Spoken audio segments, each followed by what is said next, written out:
Hi, random ಆಗಿ ಎಲ್ಲರೂ ಹೊರಗಡೆ ಹೋಗ್ಬೇಕು ಅಂದ್ಕೊಂಡ್ವಿ. ಸೊ ಅದರಿಂದ ತಿರುಪತಿ ಕಡೆ ಈಗ ನಮ್ಮ ಪ್ರಯಾಣ ಬೆಳೆಸಿದ್ದೀವಿ. ನೋಡೋಣ ಅಲ್ಲಿಗೆ ಎಷ್ಟೊತ್ತು ತಲುಪ್ತೀವಿ. ಮ್ಯಾಪಲ್ಲಿ ನೋಡಿದ್ರೆ 6 o'clock ಅಂತ ತೋರಿಸ್ತಾ ಇದೆ. ಸೊ ಹೇಗೇಗಾಗುತ್ತೋ ಅದನ್ನೆಲ್ಲ ಒಂದು ಬ್ಲಾಗ್ ಮಾಡಿ ಇಡೋಣ ಅಂತ ಚಿಕ್ಕ ಪ್ರಯತ್ನ.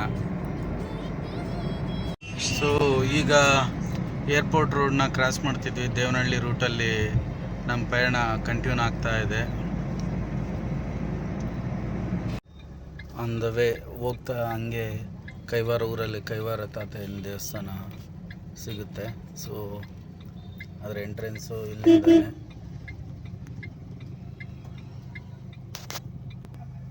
ಸೊ ಇದೇ ಕೈವಾರ ತಾತಯ್ಯನ ಮಠ.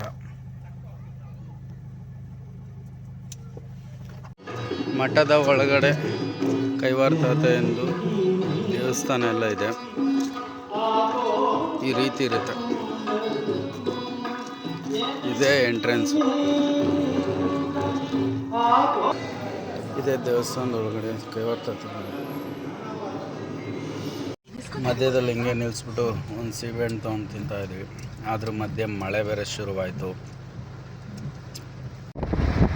ಆನ್ ದ ವೇ ಹೋಗೋ ದಾರಿಯಲ್ಲಿ ಒಂದು ಬ್ಯೂಟಿಫುಲ್ ವ್ಯೂ ಸಿಕ್ತು. ತಿರುಪತಿಗೆ ಒಂದು 50 ಕಿಲೋಮೀಟರ್ ಡಿಸ್ಟೆನ್ಸ್ ಇದ್ದಾಗೆ ತುಂಬ ಹಸಿರಾಗಿತ್ತು. ಆ್ಯಂಡ್ ಫಾಗು ಅದೆಲ್ಲ ತುಂಬ ಚೆನ್ನಾಗಿ ಕಾಣ್ತಾ ಇತ್ತು.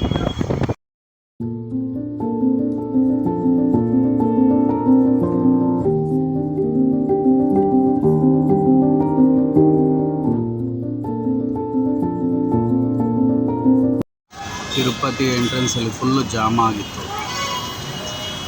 ತಿರುಪತಿ ಬೆಟ್ಟದ ಎಂಟ್ರೆನ್ಸು. ಬಟ್ ನೈಟ್ ನಮಗೆ ಟಿಕೆಟ್ ಸಿಕ್ಕಿರೋದು ಲೇಟ್ ಆಗಿರೋದ್ರಿಂದ ಬೆಳಗ್ಗೆ ದರ್ಶನ. ಸೊ ನೈಟ್ ಡಿನ್ನರ್ಗೆ ತಿರುಪತಿ ಒಳಗಡೆ PS4 ಅನ್ನೋ ಒಂದು ರೆಸ್ಟೋರೆಂಟ್ ಒಳಗಡೆ ಬಂದಿದ್ದೀವಿ. ಸೊ ಅಲ್ಲಿ ಪನ್ನೀರ್ ಫ್ರೈ ಆರ್ಡ್ರ್ ಮಾಡಿದ್ವಿ. ನೋಡೋದು ತುಂಬ ಚೆನ್ನಾಗಿದೆ. ಟೇಸ್ಟ್ ಹೇಗಿದೆಯೋ ಗೊತ್ತಿಲ್ಲ. ಸೊ ತಿರುಪತಿ ಕೆಳಗಡೆ ಇದು PS ಅಂದ್ಬಿಟ್ಟು ಹೋಟೆಲ್ ಇದೆ. ಅಲ್ಲಿ ನೈಟ್ ಡಿನ್ನರ್ಗೆ ಬಂದಿರೋದು. ಸೊ ರೋಟಿ ದಾಲ್ ಈ ಥರ ಎಲ್ಲ ಆರ್ಡರ್ ಮಾಡ್ಕೊಂಡಿದ್ವಿ. ಟೇಸ್ಟು ಓಕೆ, ಚೆನ್ನಾಗಿದೆ. ಸೊ ಊಟ ಮುಗಿದ ನಂತರ ನೈಟ್ ಇದು ನಮ್ಮ ಹೋಟೆಲ್ ಸ್ಟೇ KBR ಅಂದ್ಬಿಟ್ಟು ನೈಟ್ ಇಲ್ಲೇ ಸ್ಟೇ ಆಗೋದು. ಓಕೆ, ಇದಾಗಿತ್ತು ನಮ್ಮ ಡೇ 1. Good night.